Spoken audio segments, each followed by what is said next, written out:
Welcome back to Penn State Sports Night. I'm Brooke Steach along with Jacob Cheris and Logan Bourandas, and we're here to recap the men's hockey team's series this past week against Notre Dame. The Nittany Lions earned a crucial overtime victory in Game 1 by defeating the Fighting Irish 2-1, but fell short the next day in a 3-2 overtime loss. Looking back on this series, how do you both feel about the Blue and White's overall performance? Alex Holmo is just staying red hot. He scored his 50th career goal. And the chemistry for this team keeps getting better and better. At the start of the season, it wasn't very good. Passes weren't crisp between the freshmen. But now it's gotten it's gotten a lot better. And also, what's really stood out is the power play. They're 10th in the country right now. And the power play last year, it was really good. But, it didn't really produce a lot of offense, unlike this year. Like I said, it's 10th of the country. What I really think turned this team around was when they beat Wisconsin. They were 13th.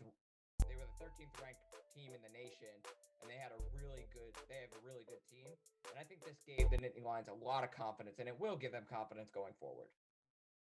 Yeah, Penn State's luck in overtime is now finally over, as they were 3-0 before this Notre Dame series. They're now 4-1 after going into overtime in both games.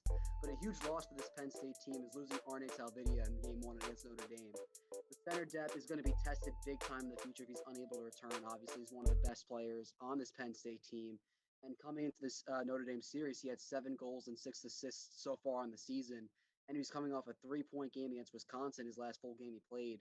Gave him a lot of confidence going forward, and it would be a huge loss if he's not able to play. Yeah, it's definitely hard for a team to win every overtime game, which was the case for Penn State before Friday night's loss.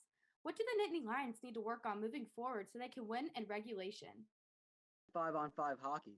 Although Penn State, they take the fifth least penalties per game in the country with just over 3, the penalty kill unit has struggled as it ranks 37th in the country, just over 77%. It didn't really affect them in the Notre Dame series, but it destroyed them early on against Wisconsin, as in Game 1 of that series, they gave up 2 power play goals, which really hurt them in a 4-1 loss to open up that series. And the penalty kill unit's been very good, but you want to be able to play 5-on-5 hockey and not take these power plays to be successful.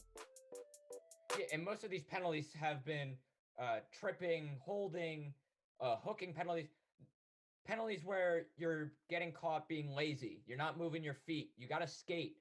And that's what led to the Tyler Gratton goal against Notre Dame, getting in on the forecheck hard. Penn State, in their next series, they got to continue to get to the front of the net, score those greasy goals, and get in hard on the forecheck.